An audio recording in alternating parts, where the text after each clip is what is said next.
do it. Otherwise, it Sure. makes everything kind of weird. We had to preparing the live stream. Now it says it's being live streamed. Yeah, this is awesome. It's working, Lowell. Okay. I'm so excited because this doesn't always happen. That's right. This is awesome. Okay, It's good to take be your here. technical hat off. You're live now. So now you have to put your host hat on. And I need to do, I have to mute. It is muted. Okay, I see you. Well, here we are. And I'm going to say welcome to everyone. Well, welcome to Secrets of Our Divine Life. And tonight I am so thrilled to have Lowell Johnson with us. And as you know, Lowell is a light worker of an amazing magnitude. He is an ascension blogger. Oh, I can't hear you, Lowell. For some I'm reason. not saying anything, honey. Oh. I'm good. Okay. I saw your mouth moving and I'm like, what's going on? I hope we're not having a lag here. Okay. So, Lowell, I'm just going to give a little bio on you because it's nice for people to know. If they don't know you, then it's important for everyone to know who you are. You're an ascension blogger. You are the host of Starbucks Mystery School podcast. You are the author of Starbucks Dimensional Adventures. And most notably, you're a Telos delegate. So you're saying something else, but I don't know what you're saying. No, I'm just taking a deep breath because when I listen to that entire list of things that seem to be a list of accomplishments, it's hard for me to adjust to that because I'm not interested really in drawing that kind of attention myself. But at the same time, I do want people to know that this stuff that's been flowing out of me was divinely inspired. And what's coming out was meant to come out. It took advantage of gifts that I had, some I didn't, and I picked up along the way.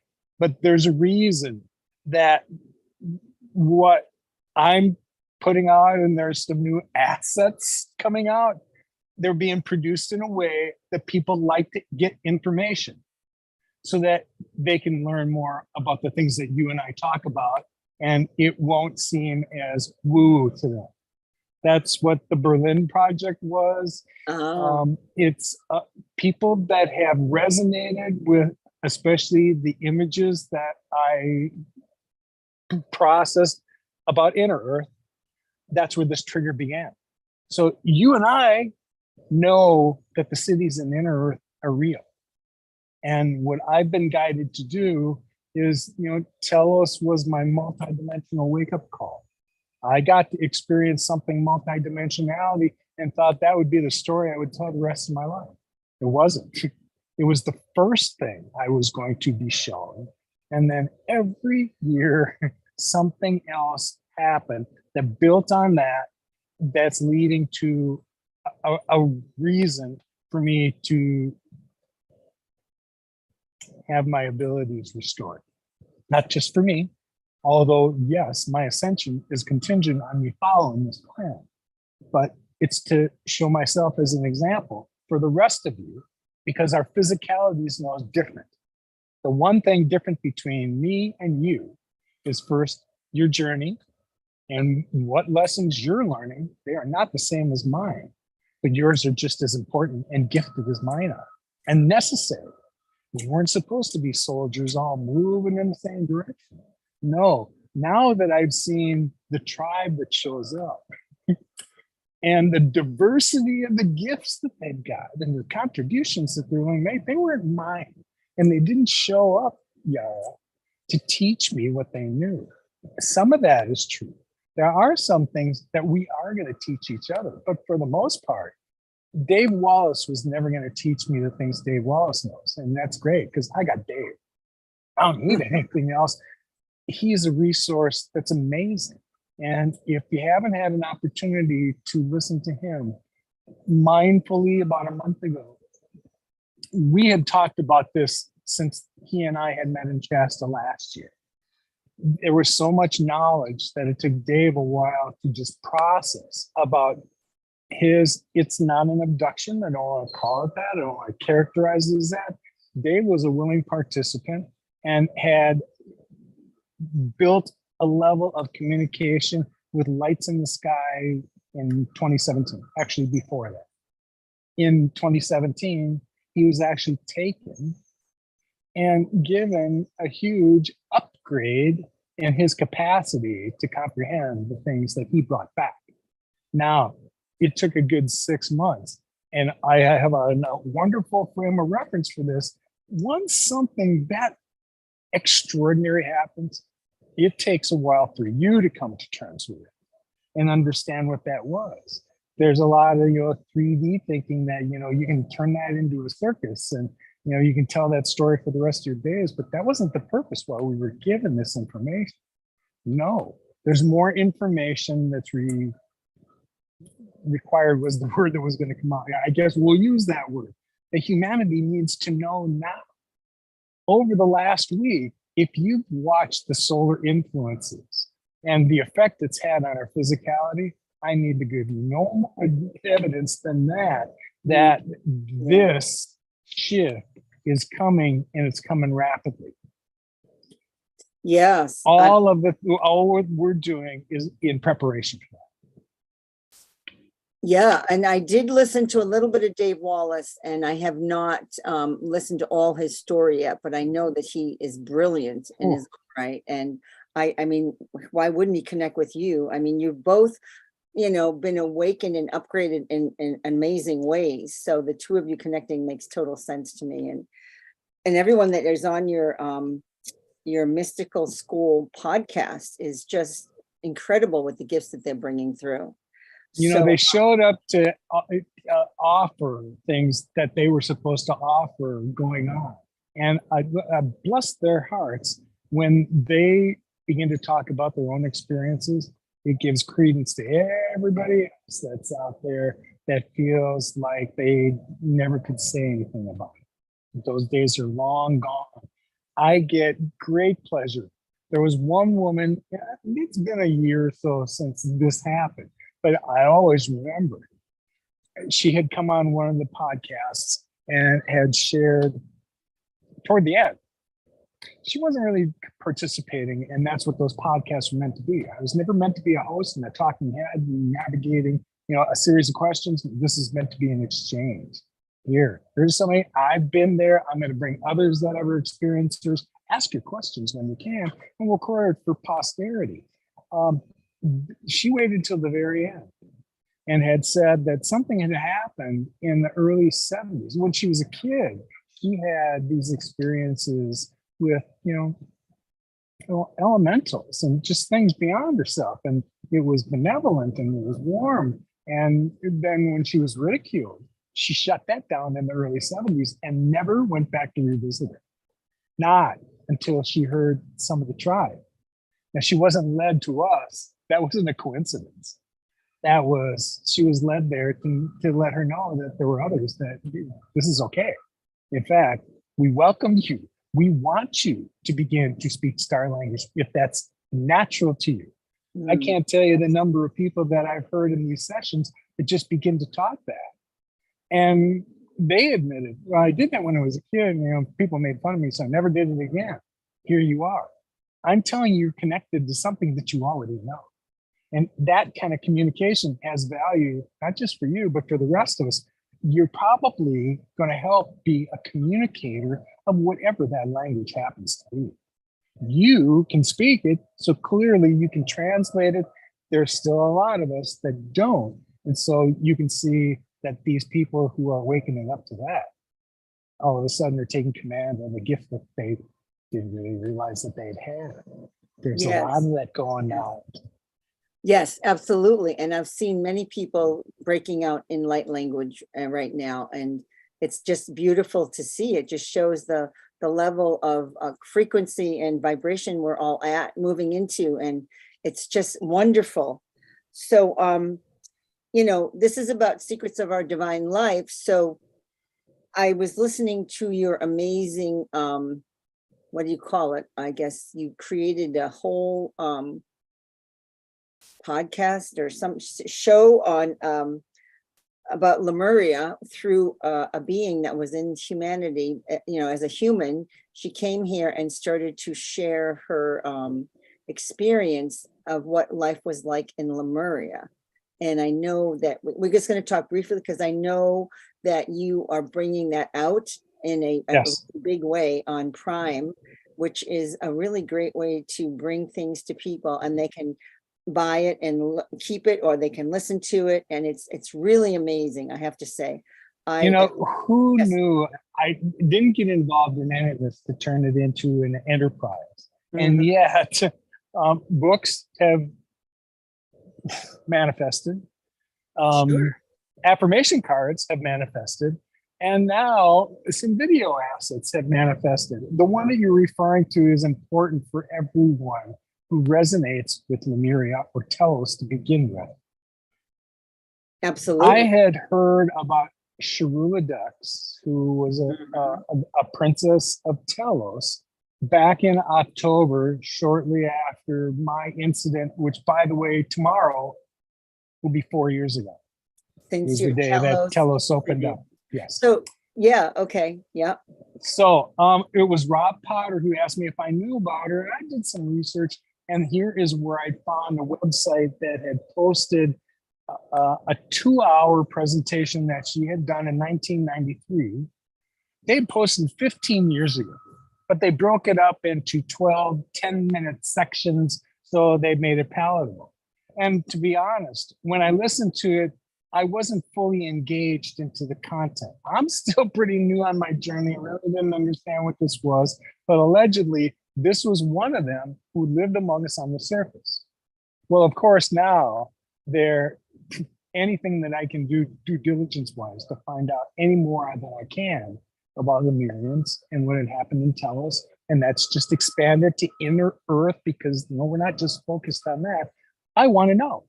So by hook and crook, Diane Robbins, who has authored 5 books on these topics, and Yeah. she's well known, she had a relationship with Sharula. And in fact, it was her that taped this event. And so not long ago, when Diane was talking about other things, I had expressed an interest in stitching all that back up together and putting it out there for everybody. It's 1 hour and 58-minute form, and she was thrilled. So when it was all finished, she was the first one that I showed it to. And I had enhanced Sharula's narration in her own words. Here is the nature of Telos and Lemurians, and things about Atlantis that we're not aware, just ignorant of. But I added those inner earth images that I had to it. So it's in the process of being put on the Prime platform so that anybody that needs to listen to it or wants to can. In my opinion, this is a piece of history. And I actually sent an email out to both the History Channel and Gaia and asked them to go look at it on YouTube and said, this is history. It either needs to be on yours or it needs to be on yours. It needs to be on one or both of them. And, I heard back from one of them, but look, I know what my guides have given me and reasons. And there was a really good reason why I walk this step, all of the preparation up to this, to even think about putting on a streaming platform, and then finding that there weren't any restrictions for me to go ahead and do that on Prime. It was just a process. So we're this far away from the end of the process, but a really important piece in my mind of history that was documented on tape in 1993 is now going to be available for everyone to listen to. Yes. And, for me, when I saw it, I was so thrilled to learn the history because I have a lot of Atlantean background that I've learned about, but in the last, I'd say, 6 to 7 years, my Lemurian background has come out. And basically, Lemurian is where I came from. And so I didn't own that for a long time because I didn't realize I was Lemurian. I just thought I was Atlantean. And so that's where my base was. But learning about myself, and this is why it was so wonderful to listen to that Sharula, listening to her Sharula. Sharula. No, it's okay. Rolling that one around. And it just opened the doors to so much information. And there's a gentleman that I interviewed years ago, Tom T. Moore. He wrote a book about Lemuria and Atlanteans, and he wrote it from the Atlantis perspective, moving the Atlanteans moving into going to Egypt when things started getting really bad. But this is really the actual destruction of how the earth has shifted and how the Lemurians moved into inner earth. And it's just incredible what she was sharing, and every little nuance of life she has shared, which I don't know how much you want me to share on this, but I just thought it was amazing. Be my guest. Again, I believe, honey, that everybody needs to see this. I do. I believe. I know it to be a piece of history, and people don't recognize it as such yet.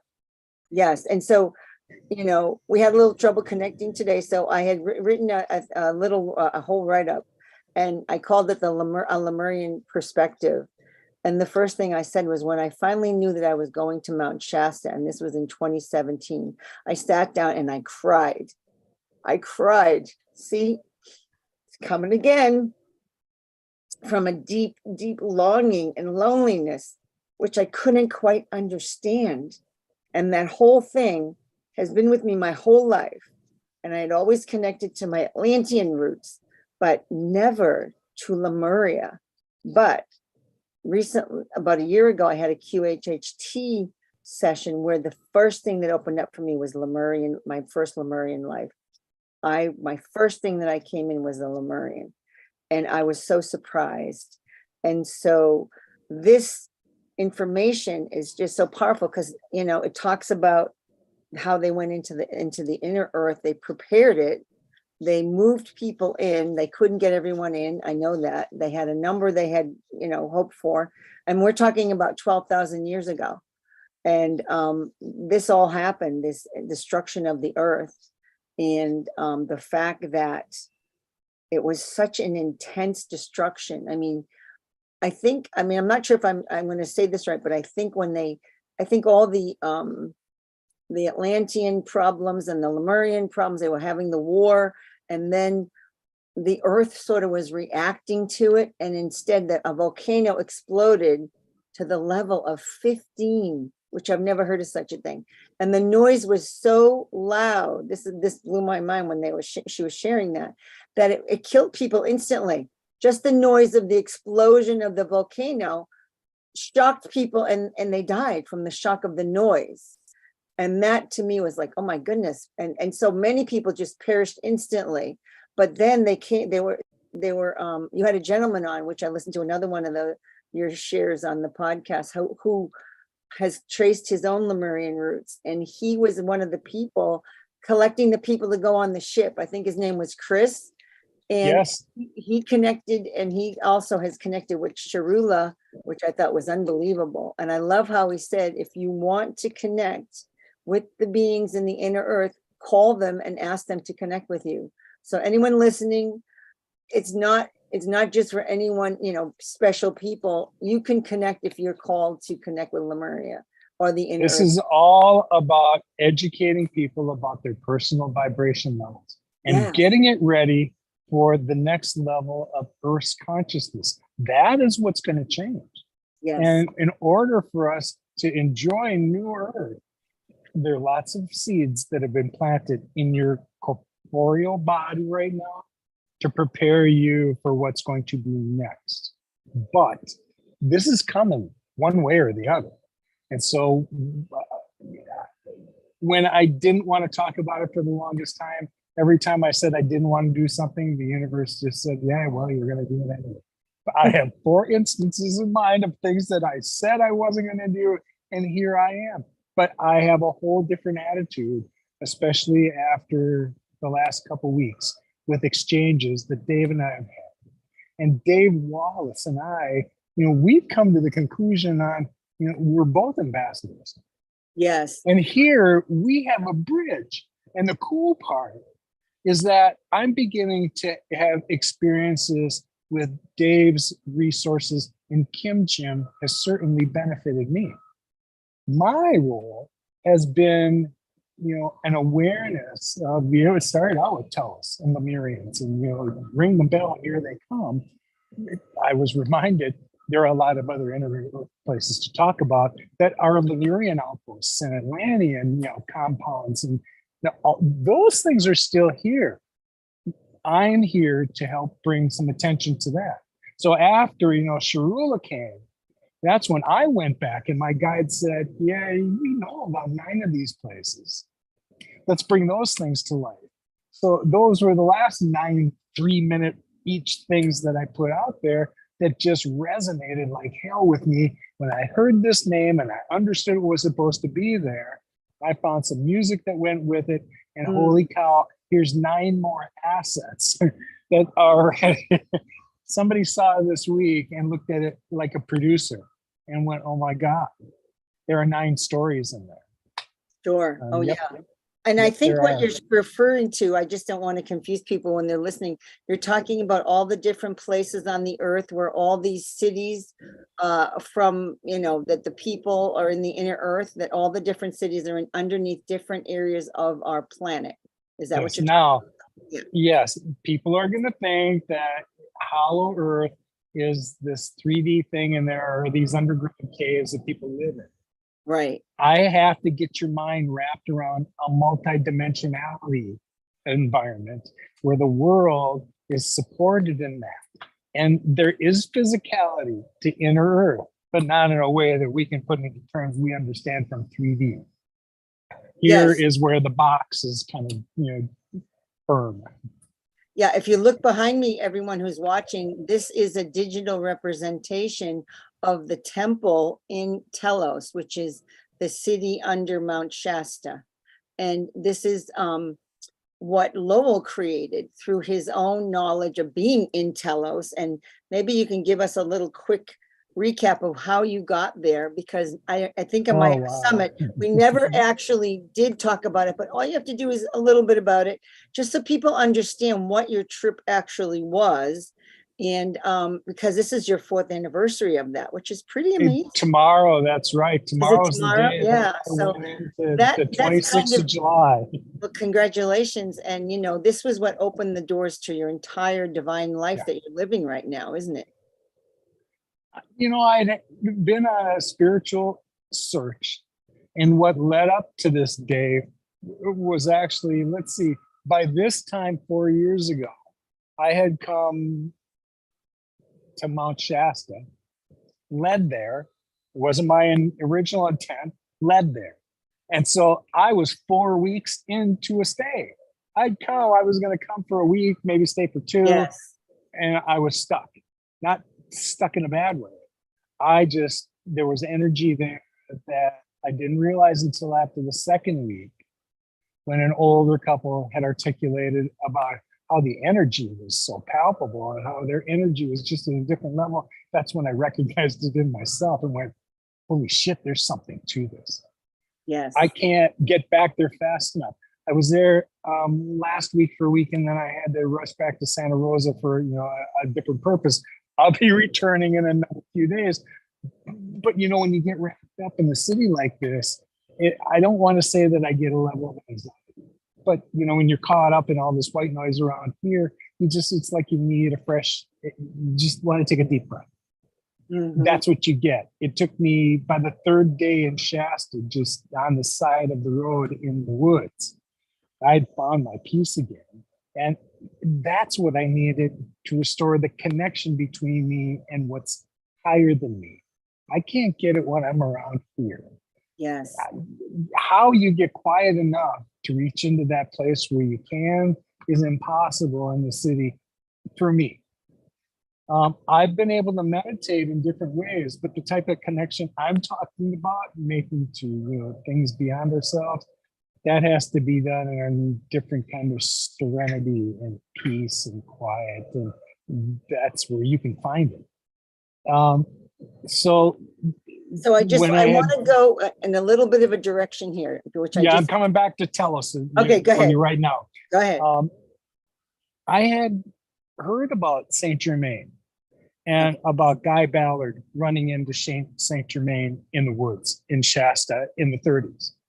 And so in my mind, those beings were there. And when I went off trail, which I like to do, I certainly thought, well, here's a ripe environment for you to reach out to me. It's just you and me, ascended master. If you have messages for me, and God knows if I can reach out to spirit, I'm here to explore that. Here I am. I didn't know that the Sunday that I was going to go research what I thought could have looked like cave openings, the mount was actually going to open up and invite me in. That's when Yes. So can you say that a little slower? That you said that so quickly. Yes. Say it slowly. I'll take it to this Sunday, the day that I was there. I had scoped this out a few days earlier, and I had seen Shastina, which from my perspective would have been to the left of Shasta, from a parking lot labeled Old Ski Bowl Trail. It's really as high as you can drive. It's almost 9,000 feet there, and I love this place. I love it during the day to hike. I love it at night for stargazing. The energy there is where I really plug in. Anyway, I had made my way off into this area that I had seen a couple days before around noon when the sun, cast its shadows on it. It almost looked like there were cave openings over there. So that's what I was going to spend one day and go explore that. Didn't look like it was far to get there. It wasn't on the trail, so I was going to hike, but that wasn't my concern. So when I got up into these areas, I had great luck finding areas with higher charged energy. That's what I found immediately. I found areas where you could step into this area and I don't know what the energy is, but whatever this is, all I can call it is elevated. And once you stayed there, man, things look greener, sounds were deeper. And there was almost like something took a hold of your senses and made them more acute. This day, I found one of those areas as I was moving up to an area that I thought might be one of these cave openings. And when I saw the first one, I got settled there, and then immediately to my left and a little bit higher, I saw one that was a little bit bigger and looked like it had the same characteristics. So I went over there, and when I got there, there was one more. Against the side of the mountain, there were these 3 boulders that almost came out and looked like it made a little balcony, if you wanted to see it that way. And so that was the last thing I'd seen. And so when I went up to take a look at it, the boulder on this side was a little higher than my inseam and narrow. So I could get over it. And then there were these other 2 boulders that kind of made this way into a place where, you could sit against here. I did. From where I was, off in the distance, I could see the parking lot and where I came from.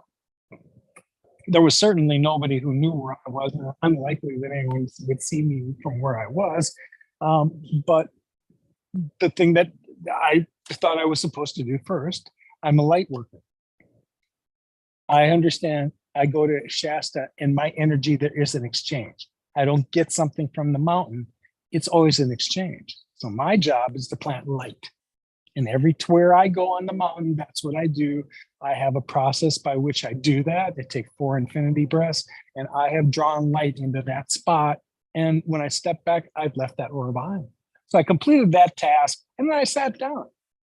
Even if I was standing up and somebody came by, maybe they would have seen me. There's no way no one would ever know where I was. I was listening to music. My phone was in my back pocket.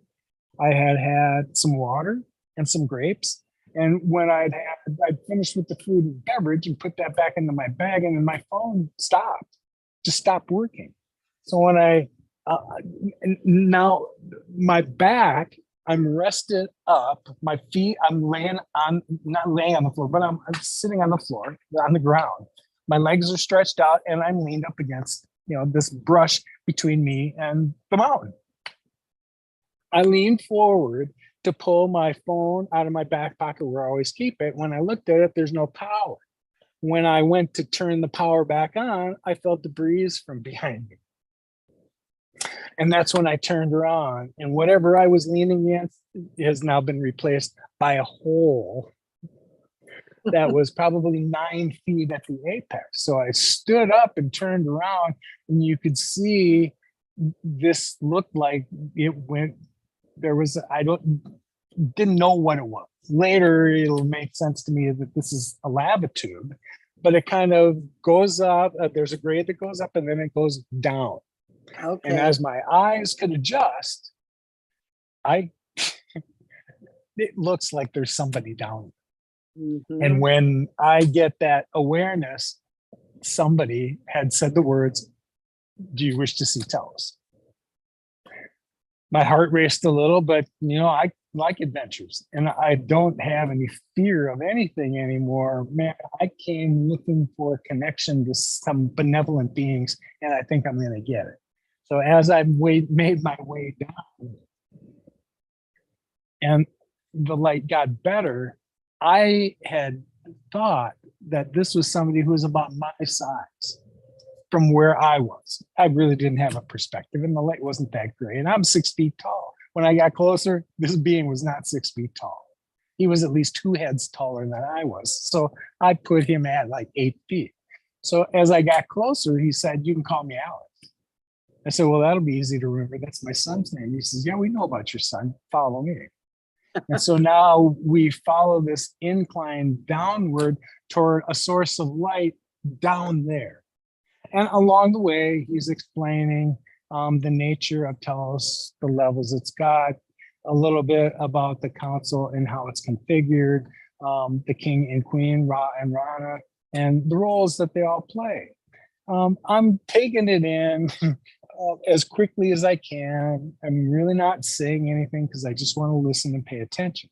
But as we get closer to the bottom of all of this, I turned around to take a look at where I'd come from, and there's no light from where I come from. It would take me a couple of years to figure out that I had passed through some type of a portal. And that now makes sense with why I'm in this environment, and that was different. Anyway, as we get to the base of this area opens up into, I call it a staging area because I don't know what else to call it. On the other side, which is,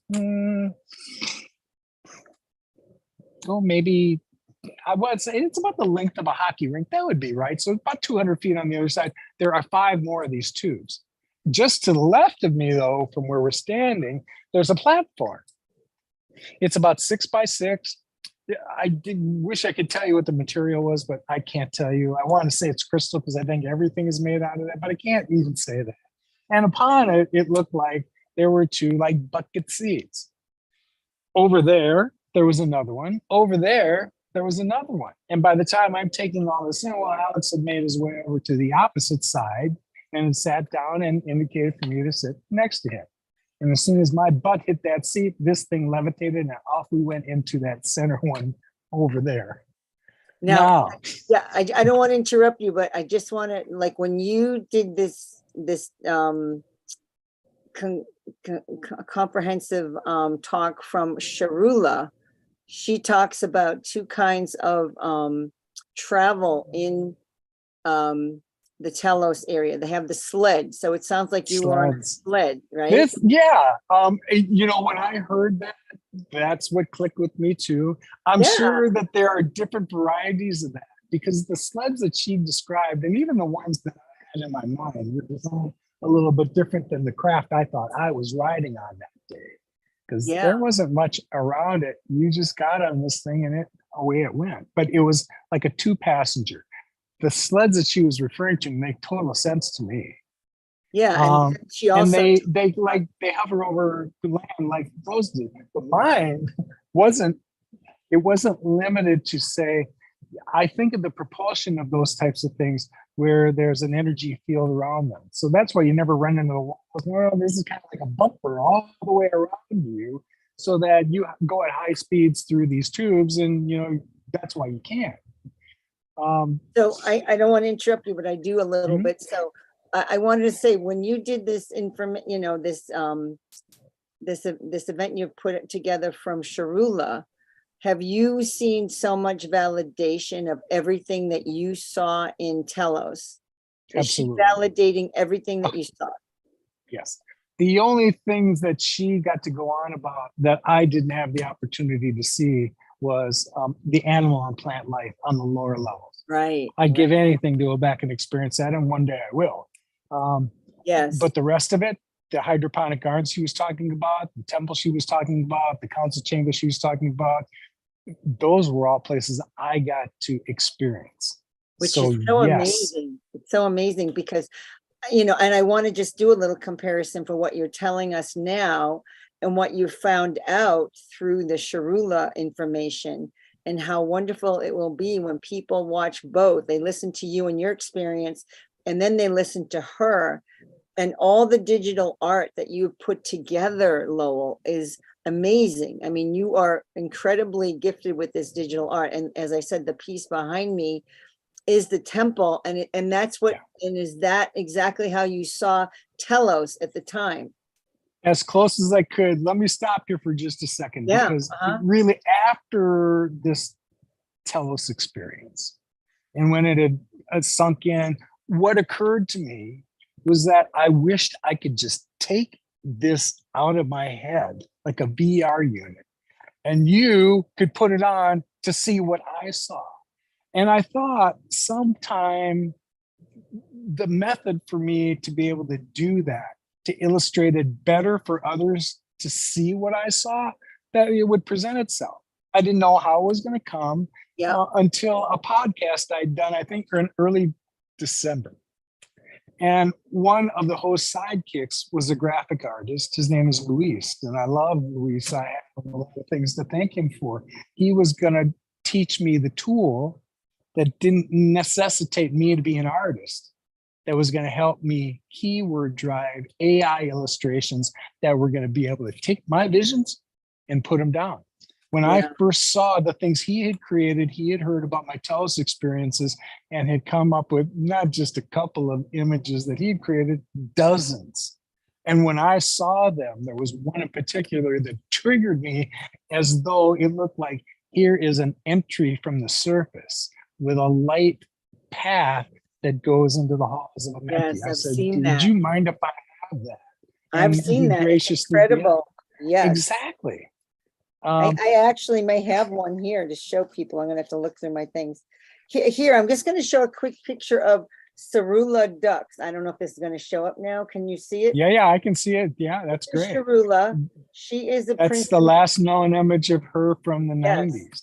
And this is she kind of fell off the radar in like 2005 to 7. That's the last time anyone's heard from her again. Okay. She showed up here in the late 80s, and she was here to serve. She was here to bring an awareness to Telos. But here is the entryway. I think, is this what you're talking about? The entry?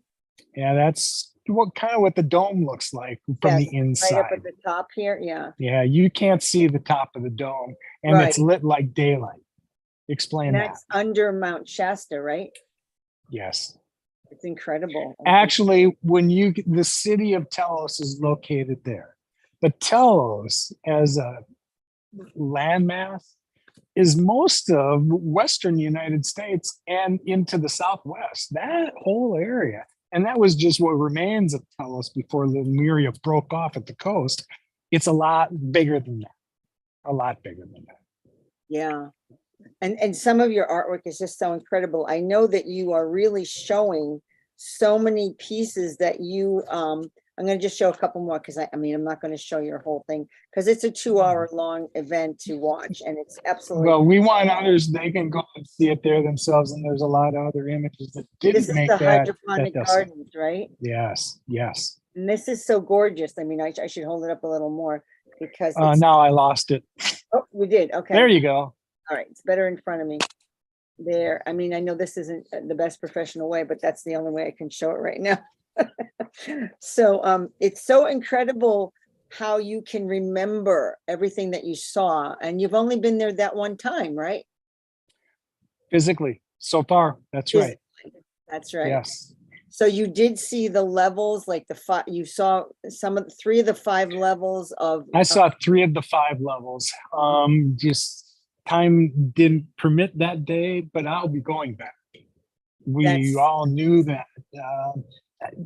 But as much as I had Telos in the forefront of my mind, because I definitely want to go back and revisit it again, that's when these other cities have been popping into my field. Right. And there's a level of awareness I'm supposed to bring forward for them as well. Yes, it's amazing what you brought through. I was looking through some of those, and it was just gorgeous and incredible. What There are is more history lessons. Yes, and it's the history we've been missing. And here is the picture you made of Agartha, which is the whole federation underneath in the inner earth, correct? That that was an illustration in a Swedish woman's book who wrote something about Hollow Earth as well. Okay. What I will say is that from a 3D perspective, that's as close a representation as we're going to get, but it makes enough references to areas that aren't connected to inner earth. That's why it was important. Don't misunderstand me. Just think that that's what it looks like. I can't, and I don't have the words or the concepts to be able to explain a 4th dimensional reality in that way yet, but we're getting there. We're getting there. So what I wanted to show is outside, the circle on the outside, the blue is the crust of the earth where we live, correct? Yeah, well, you have to understand the way that our crust works too. And a great source for that, there's a guy named Ben Davidson who has a channel called Suspicious Observers. And this guy is a solar weather expert. He's been schooled in it. He understands the nature of those things. And Ben has a really wonderful, one of the videos he's put on, I think it's about 10 minutes long, is an example of what the earth really looks like and what our mantle really looks like on the inside. And if you see that, you know it isn't connected to too much. Yeah. Yeah. So, I mean, this is what I love about that you're sharing right now about Telos. And then when people go and watch the Sharula Dux, kind of a documentary that you put together for the That's life how I see it. Really, area. thank you for saying that. Yeah, it's really, it's all facets of life. I mean, she shares about how they raise their children, how they have relationships.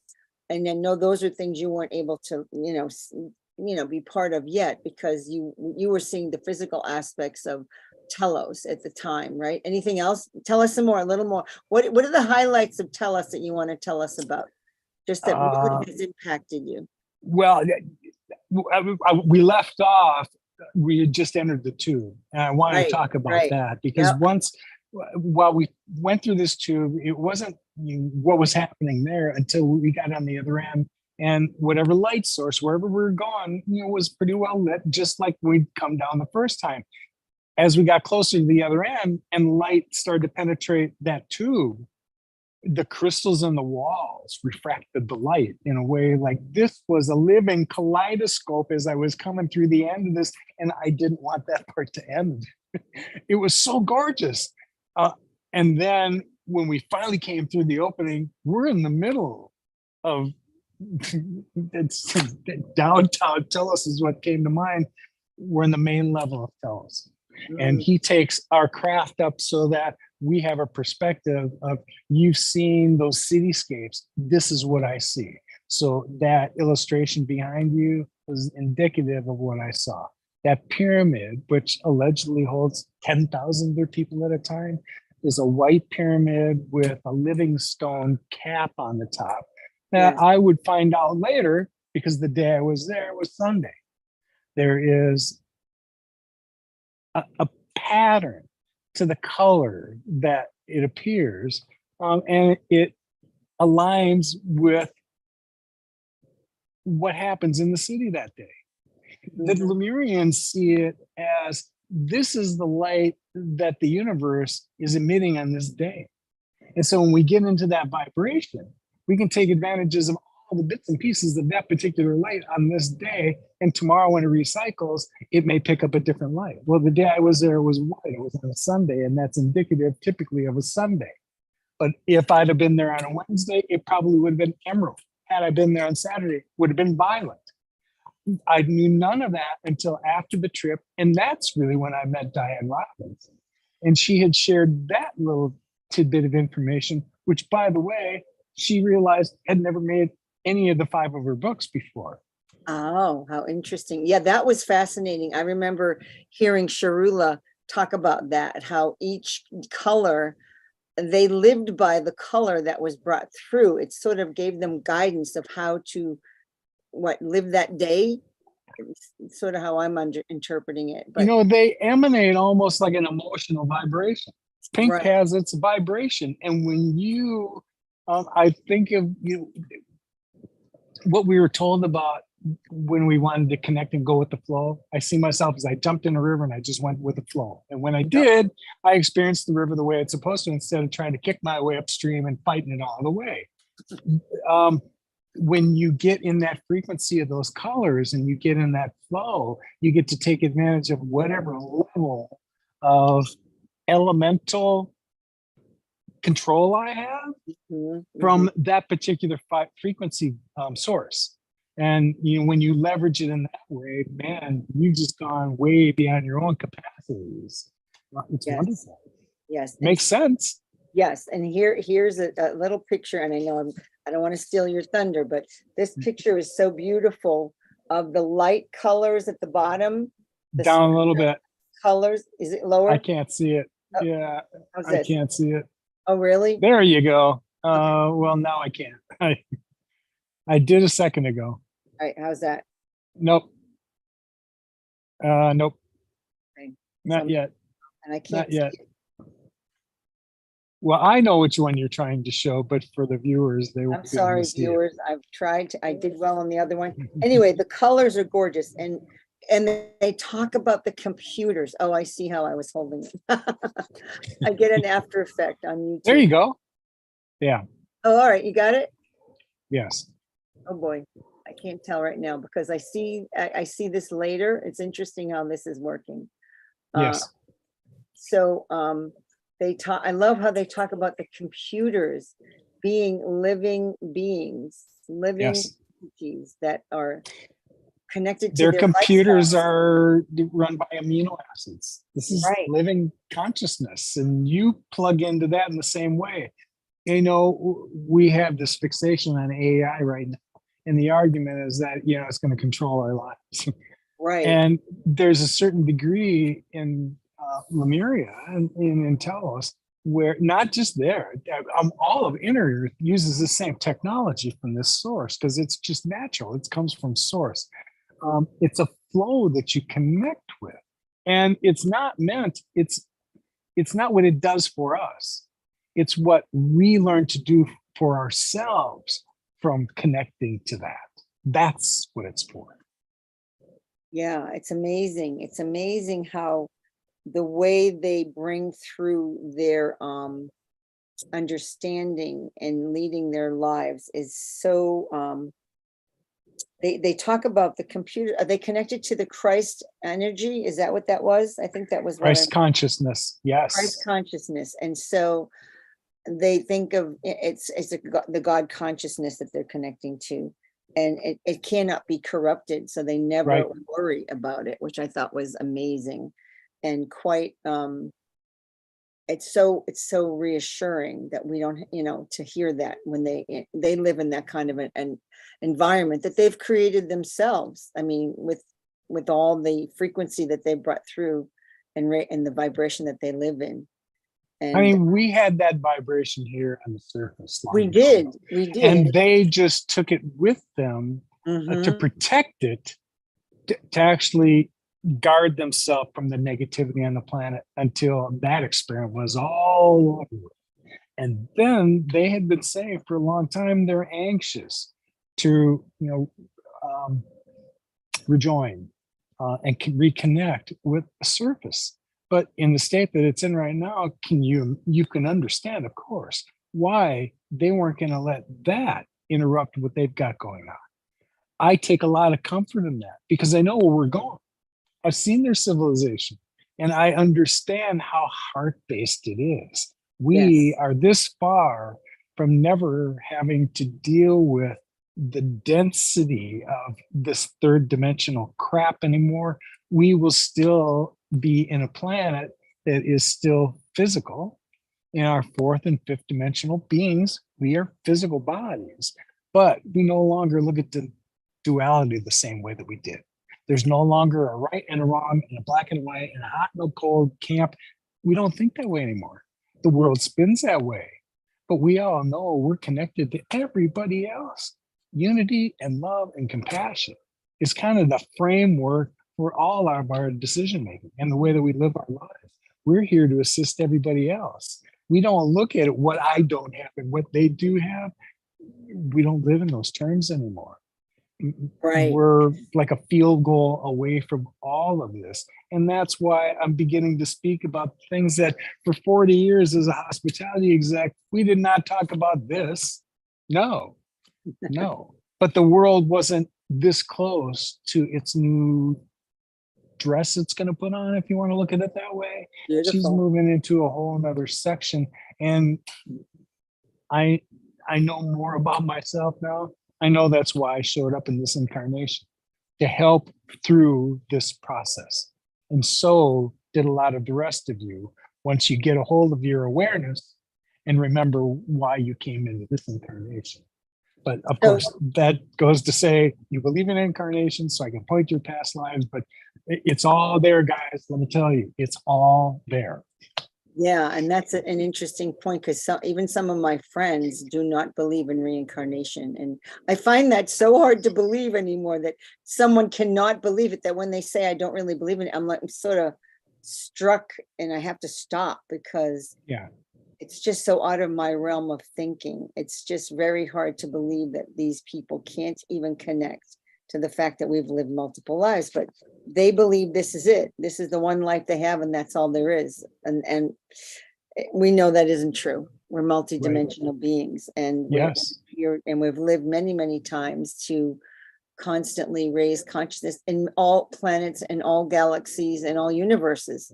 We don't just live here. When the we that we refer to, it's important to remind people that your soul is just riding around in this biosuit for this particular incarnation you picked. It wasn't my first rodeo I was in, and it's not going to be the last. But these bodies, we came to Earth to help her through an experimentation. That's what this planet was, to see how humanity would do on their own. Well, admittedly, we had been tinkered with along the way. And that needed to be corrected before humanity was ever going to be in a position to really prove what they could do. Really, there's not a lot of beings in the galaxy that have sovereignty and free will to make choices of their own, given our own creativity. That's why there's so much interest in humanity to really see what we can do. So imagine now that in these physical forms and the humans that we like to think we like to make things better. Imagine the technologies we're going to get back that the Lemurians have just been holding, in trust until we were ready to wield it again. Wait till those two things mesh. Even they realize that what makes us so different from them is our emotion. They're kind of past that part. They don't get excited. They don't get angry. They understand bliss, but what drives our creativity, unquestionably, is our emotion. And when we're on, man, we make things better. So they're crazy to see what we do with it when all this reunification takes place again. Yes. Oh my goodness. Yeah, it's so beautifully said. And just to go back to the Sharula documentary that you made, the way they raise their children is phenomenal. And I don't want to say too much about it, but I know even the teenagers, the teenage section was so incredibly new information of how they allow these children to develop.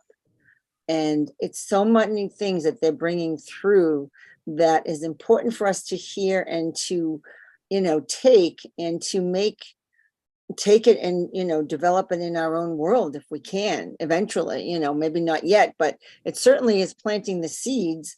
And, we do have people like Sherry Divban who's doing all that, and other people that are doing the schools that are changing things for children. But this is a whole lifestyle that they've created of how to allow these children to be part of their world immediately. And They've been doing that for tens of thousands of years. They're really not, they're pretty good at it. But along the way, we've heard references in child rearing to takes a community. We've heard that takes a village. Takes a village. Yeah, they really understand what that means. And when you listen to Sharula describe the way that they make provisions for children, you got to back up the truck a little bit, first of all, to understand relationships between Lemurians, first of all. And there's basically two levels. There are bonded marriages, which is, how would I put this in 3D terms? It's like a really great friendship, and you two, you have something you want to explore that. It doesn't limit your ability to have others. And we would look at that from a three-dimensional perspective and go, yeah, you can't do that shit. Well, they have a much wider idea of having experiences with others. Now, when it comes to children and raising that, that's a whole different thing. That's a sacred marriage. And that requires some training you're going to go through with the priests and the priestesses at the temple so that you understand how to raise a child. And even after that, you're not alone in the process. There are godparents, pairs of godparents that are paired with you to help you raise the kid, because they also have strength. There are going to be those times that I know that you were kind of making mention to, those times when teenagers need to be teenagers and there are lessons to learn. There are certainly instances where parents go, I don't want to deal with this anymore. Some of those other godparents are well equipped to deal with them during those times. And that's when that interaction is so important, so that these sovereign beings with free will still get to do that. But if, there are just times when they have hormonal changes they're going through them too. They're human beings too. There is this process that we're going on to explore this physical part of ourselves. And this is just another way to express it. It no longer, we look at it in 3D terms where that's someone who doesn't behave. No, it's someone who is working through some lessons that they've got. And we should just, our job is to allow it, send them love and light on their way, because in the long run, their Akash benefits the entire collective.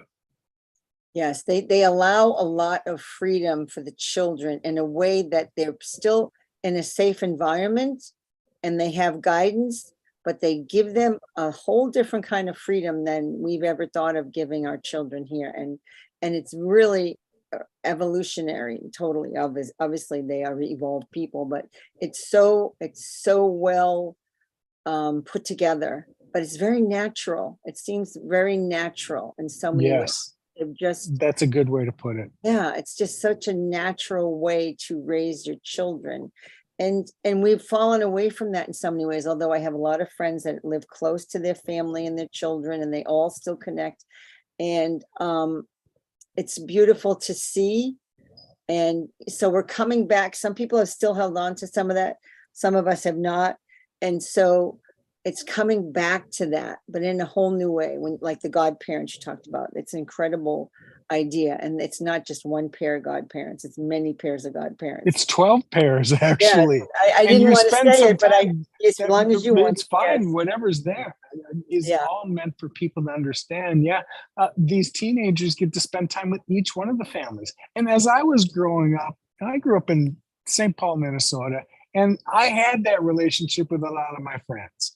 I had other sets of parents in other households, and when I spent a night or a weekend there, it was just like home. So it's a really familiar concept to me, and it certainly makes sense. That makes sense, doesn't it? Yeah, I guess I could say, well, I had family that lived near me. My cousins are right next door, and my grandmother was down next door to hers, so we were all connected. And so we had kind of a village around us. You But learn lots of perspectives. yes, yes, but it's changed since my children have grown. It's changed because we've moved. Yes. And I mean, my own personal and yours, we were still of that kind of community. But I think the next generations, the younger ones now in the, I don't know, the 80s, 90s, they're different. They're just different. They weren't brought up the same. So it's going to be something to look at that with Sharula and her the documentary that you put together, to learn a whole new appreciation of how we can get back to those ways that but in a whole new way, not the way Yeah. we're used to. It's just a whole new way of looking at it. And Sherry, you mentioned Sherry Dibben. Sherry's on the right track. She sees it for what it is when she understands. Well, there's another aspect I want to point out first, that the children that are coming into their incarnations now, and even the generation before that, they weren't as handcuffed, it seems, from a DNA perspective, that they have a lot more awareness of the things around them and the way the world spins and the galaxy, and they just have a natural curiosity and awareness of all of that. So here is where the idea of allowing these kids to just figure out who they are and what they're good at, let them experiment until they nail onto something. And here now you understand the beauty of when you find something you really love, then it's not a job anymore. It's what I do. And I'm really good at it. And no one does it as well as I do. When you find those people for the tribe, they just plug in where they're supposed to be. Are they supposed to be like the rest of us? Nope. Are they supposed to teach the rest of them what they know? To a degree, but nope, no. We have them. Just like that illustration I gave you before about Dave, or even in your case, Yarra. You have a gift that none of the rest of us have. But one day you're going to pull it up and you'll do it because it's easy for you. The rest of us, marvel because we don't. But that's the tribe coming together. And when you start to look at all of us that are being drawn to these types of broadcasts, they're more tribe showing up to hear the next thing. And, where do I fit into all this? And it's not a competition. They're just showing up because something is moving all of us from a place we didn't really understand. Yes, and it's so important to share these ideas because we're planting seeds everywhere when we do this. And you're having experiences that people need to hear that are possible. And I've had some, and we've all had experiences that are important to share because we've been told that we're limited, and we're not limited beings at all. So what would you like to share that you feel is something special that you can really relate to your Telos initiation, I would almost call it? There's a tribe member, and I want to pay homage to Paul. Her name's Paula Davis. Paula's from Texas, and I tell you how our paths crossed last year, and she'd had a history of she worked in political circles. And I want to say she was like a lobbyist, and that was she worked in that influence. But she's like me. She's very Capricorn minded and very evidentiary in her thinking. She needs to find proof. And when a couple of things came up. I hadn't talked to her for a couple of weeks, and when I did, she said, "Well, you're a medium, right?" I said, "I never really, I didn't consider myself that." She said, "The experiences you have can only be brought through by a medium. The things that are coming through you, I mean, look at all that evidence of those. You admit you're not an artist, and look at all the art that you put out. A medium does that." And I went, "Okay, I align with that." Then she referred to herself as an evidentiary medium. And I understand exactly what that means. That she, like me, are trying to find all the evidence we can find. And when I can take pictures of it and videos of it, guys, I'm going to do that. I do it for myself first. And if somebody else can be swayed by what I've captured, here is the evidence. So part of my job is being an evidentiary medium as well. So that when I bring you proof and I tell you something, I've got a resource that helped me come to my conclusions, that made me say, that's true. Now, after that, My obligation is do nothing more than to present my evidence. And now it's up to you. I'm not here to convince anybody on the things that have happened to me because I don't know that they're going to happen to you in the same manner, but I can tell you what you should be preparing yourself for are extraordinary experiences and things that you would call miracles. Because in this next little level where you get to manifest that type of thing, it's common ground now. Yeah, yeah. I just saw the chat and I haven't even noticed it because we've been talking, and people are saying hello. Lakeside Laura, hello from Missouri. So thank you, Laura, for saying hello. And the Laughing Shaman has been sharing her thoughts that she said it reminds her of her journeys in the wilderness and mountains of Alaska, the downloads, the wild and life-changing experiences that she's been through. Let me see who else is talking here. We have Violet Berkline. She says, I've lived here before and then died, and I remember a lot about my 2 lives. Thank you so much for sharing, everybody that's, giving a little share in the chat. Love to hear that you're viewing and getting a lot from what Lowell's sharing tonight. So. That's the purpose for this. Yes. We weren't, and that when I said there were things I didn't want to do, one of those things was I didn't want to be a talking head like some of the other people I have run across as I was looking for answers. I didn't want to be, and I couldn't understand why people picked that particular talking head to listen to. I never wanted to be that until I had the experiences I had and understood the part of me helping others was to share what happened to me. So I don't hold myself out as different. I am special. I know I have gifts no one else has, but then so does everybody else. That's my point. And when we wrap our heads around that idea and start to work together from that perspective, here is where New Earth is going to blossom into what is already in our heads because we are creating it. Yeah, exactly. I'm saying hi to Patricia, who's saying hi, Lowell and Janet. Also, I had a thought. It just went out of my head. What was it? Sometimes I guess it's not important enough. But with you and what you've been through, and I know what it was. Being an ambassador to Telos, which is what you are. What you're doing is you're totally aligned with that now, right? You're bringing in the Sharula information. You're bringing in all the digital art that you're forming. Your people are coming out of the woodwork. All your mystical, your Starbucks mystical school. You have amazing members in there because I've listened to them share, and it's just mind blowing. Yeah, those are some remarkable people that found their way there because they were supposed to, and when they shared, it makes me feel good. And I tend to like to sit back and listen to somebody else rather than influence them with some thought I put in their head because I want to see how our paths align.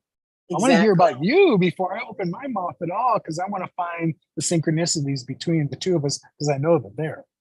Yeah. So I'll tell you the last thing before we go off because I was in Shasta and there's a whole another aspect of things that I've seen. And, mine primarily deal with inner earth and that realm.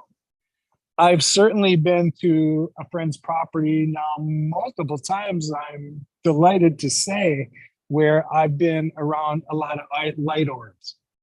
This property is ripe for it. It always happens. This time it was going to be a little bit different, though. There was another guy there. His name happens to be Dustin Walker. And Dustin's lived in Mount Shasta for about 20 years, and he has been open to phenomenon that has been extraordinary. He's worked with a couple producers that did some things. They like to go to Pluto's Cave, so he's been on both Discovery and the History Channel taking people there. But Dustin, he's working on another film. He doesn't like attention, but he's working on another film. And so he was going to be there that night at Jamie's. We were going to have a CE5 event, which if you're familiar with them, it's a gathering of people who go out and watch the sky and look for activity. Yes. well, we were going to do that at Jamie's and call it that, but we all go there for the light orbs that we know are going to be photographed around us this night. Well, Dustin went because he was going to photograph the phenomenon around what was going on with us. And he had acquired some new equipment. A few others in the group, and there were about 12 of us that night, had brought some military grade infrared goggles and monocles, so you could actually see out into the sky and see what was moving. Well, I'll tell you what we saw. It's the third time I have seen craft in the sky. Wow. The first time was in Sedona when I was invited to the March after all this happened to present. And I was invited a Saturday night among, there were like 36 of us there that day, a bunch of 3 guides who did these, UFO spotting tours. And they said it was going to be like shooting fish in a barrel. Of course, when they said that, I went, yeah, show me. Well, they were right. I saw so much craft moving in the sky, it couldn't be satellites, couldn't be airplanes. Yes. So there was a lot. I had finally got to Shasta where I saw a craft over the mountain go, yep, okay, got it, it's here, until that night at Jamie's. Yeah. We had, when somebody borrowed me their goggles, I was just looking in the direction of Vega. So if you're familiar with the constellations, that's the direction I was looking in.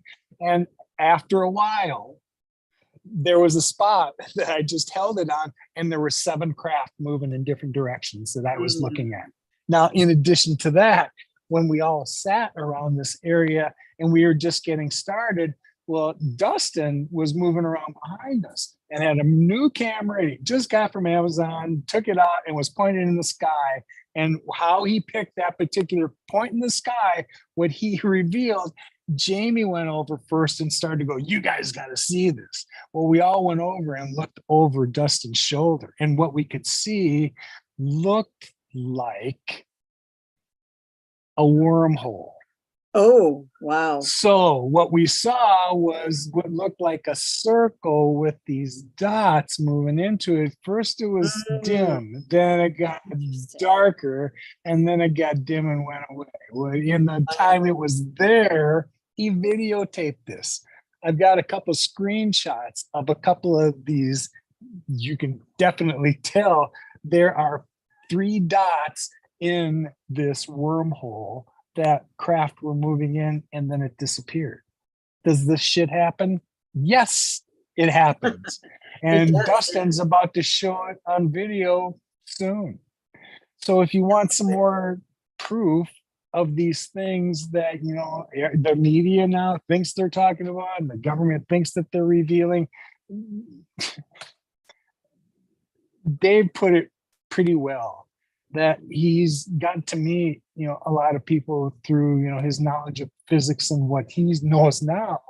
He's been around people that work at SpaceX and NASA, and even them, when they want to know what's going on, ask Dave.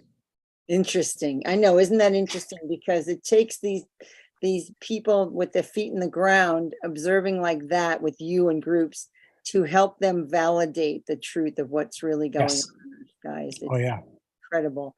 I want to say hi to Dee Martin. She said hello and thank you for joining us.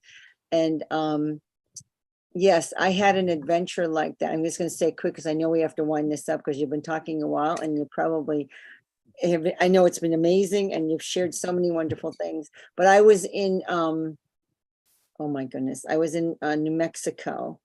I was down in the I'm losing my words. Anyway, I was in this particular reservation area. And everything was flat. And so I asked to see craft. And I looked out my window and there were 3 brilliant lights, like in a triangle formation. And I'm looking out, and it was dark at that point. It was pitch black. And they were bright, and they were just like lingering right outside my window. And I was like, oh my gosh, is that for real? And of course, I didn't take a picture. I was just sort of stunned. And then I went to bed and I said, well, in the morning, if I wake up and I see that there are just light poles there, then I'm going to know that that's not true. But when I woke up, there was nothing there. There's no light poles. Here's what I want Blown away. encourage you Yeah. and help everyone else that's listening. Dave has proved that if you invite this kind of contact, Yes. Yes. you will get it. It's true. And don't be freaked out about it. Sooner or later, they're already spending time on the surface. I'm going to just say that. We want to prepare you for the time when you can interface with them without freaking out. They're not all going to look like us. They're going to look a little bit different, but they're benevolent, and you'll feel their energy, and it's loving, and they're here to assist through this process as well. Look, they've been coming here for a lot longer than we have been aware. A lot longer than the 4 years that I think I've been awake and aware. And they've been around here for a lot longer and had influences on us. We, for a variety of reasons, weren't given the choice to focus on that information. So we were ignorant about a lot of things. Yeah, we've been totally distracted. That's a polite way to put it. Purposely distracted. I'm going to just say hi quick to Mystic's Lighthouse. She's saying such a beautiful story. Thank you for sharing it. Hearing your experience pull me out of a funk. Love and light to you both. Thank you. Oh, thank you for sharing that. Well, tell her to stay tuned, because when I think this is a one and done, no, it's just setting me up for the next thing. And again, I want to emphasize, I am no different than anybody else. My awareness is open. That's all. So I'm here to assist the rest of you to get a hold of whatever it is inside of yourself that you know is true. Yeah. Because this illusion is winding down, should we say. Oh, I love that. We're getting ready for what's next. That's well put, Lowell. That's a really good way to put it. And I will say one other share. I sat out in my yard because I love Lily Nova too. And I know you know Lily. Yes. I've met this person now, and I went to the Journey of Truth conference and met her, and it was awesome. I met the two boys, two guys, Tyler and Aaron. Great group of people, amazing explorers of all the truth. And so Lily talked about sit out in your yard, like you said, invite the beings in, the craft in. So I sat out in my yard. It was dark. I had to wait till it was pitch dark. I was looking up in the sky, and of course, there are pinpoints in the sky. They're very far away. But I watched, and there was constant traffic. And I sat Good for you. 45 minutes, and there was constant movement in the sky, and that's not normal. It's not just stars. It's not comets. It's traffic. And it wasn't a plane, because the planes can go over my house sometimes. So it goes on the way to the airport here. The planes will blink. They'll always blink. They do. See and there was no blinking. The red and the green lights. The craft will too. And I said to them, will you blink at me? And they did. And it was. Well, here, let me. There's another. We're going to have to do another whole hour. What Dave? You listen to Dave, because when they're blinking to you, they're sending you light codes. That is what Dave calls continuous light pulse frequencies and transmissions. Wow. When you've asked for that communication and they blink back at you, you are receiving downloads. And it's not like we hadn't been getting it for a while. Some of them are assisting us in when our forms are going to change. We're getting cellular reconstruction so that this form, when Earth takes her new form, goes from carbon to crystalline. That is part of the packages we're getting. But this whole other awareness and the unpacking of DNA that has been, let's say, off limits to us for a while, these codes are opening us up to, because man, the light that we're getting is just on a whole another spectrum level. And we didn't have the physical capacity to take it in. So some of that we're getting is allowing us to hold greater light so we can read higher frequencies. Here's where we're going. This is just kind of opening up the package for us to understand all the things that, and I want to make this very important, not new information we're getting, stuff that's been in our Akash forever that is now actually going to be beneficial. And we'll have a command of that again. Yes. Yes, those Akashic records. We've been talking about those for quite a while, and we're ready to receive all of it and continue when we do this work. We're constantly getting that information. The more you ask and the more you work and move into the higher frequencies, the more we get. And it's just, and it's just asking, isn't it? Like you said, we're meant to Nothing's being held back right now. If you Right. vibrate at the right level, they're trying to hit us over the head with if they're a 2x4 they can think of to get our attention, to help ourselves get to the place where we need to be to prepare ourselves for what's next. So Anything that they can do to get their attention. If you're seeing synchronicities, that is not coincidental. They're going to continue to do that. So you just match up these experiences to know that the things that you're asking for are going to be given to you. Keep your vibrations high and try not to focus on everything else that's going on around you, or you'll just, I see people's vibrations. Once I was made aware of the book Power versus Force, and you kind of have this idea of people's vibrations levels between like 100 and 1,000. So I see this like this meter that goes on all the time. And so, the people that I understand, when I understood what the scale stood for, most people are hovering around, fear is 100 to 200. Fear and envy, that's right there. Yes, I've And seen so that. I see, people that have their awareness of something, their higher aspects in that's like 400. That's a wonderful place. But as soon as somebody else mentions something, it's like I see the meter go, oh, I'm scared. Oh, man, I'm back at 100. And you know what it took me to get all the way up to 4? Right. It took a while to get You can there. step out of it again, right, Lowell? I mean, you don't have to stay there. Well, we're humans and we're still going through this process. Right. But it's once you're mindful of what's going on, you can control the narrative. You can control where your attention goes, because we know that where our attention goes, energy flows, thoughts become things. Every monogram for that thought out there, you make your life depending on what you put out. Be mindful that what you put out there is positive if that's what you want back in return. And I have 4 years of proof to tell you that stuff works. Yes, it's wonderful. I have some words here from Yayama or Yaya, as you call her. Yedyamaya, which is another member of Lowell's Starbucks Mystery School. And she brought through amazing light language, and then she spoke the words in English, which I thought was absolutely beautiful. But I'm just going to give you, I don't know if I should read it all, but I mean, it's a little bit of a synopsis of what she was sharing. Do you mind if I do that? No, her words need to be out there for everybody too. Yes. And it was the most beautiful transmission that she received. And I'm sharing this with all of you because it helps us all to remind us, and to just, maybe you don't know this, but it's whatever it is, it's meant to be heard. Stay in our hearts. Our hearts is where the truth is found. The center of your heart is a sanctuary for you.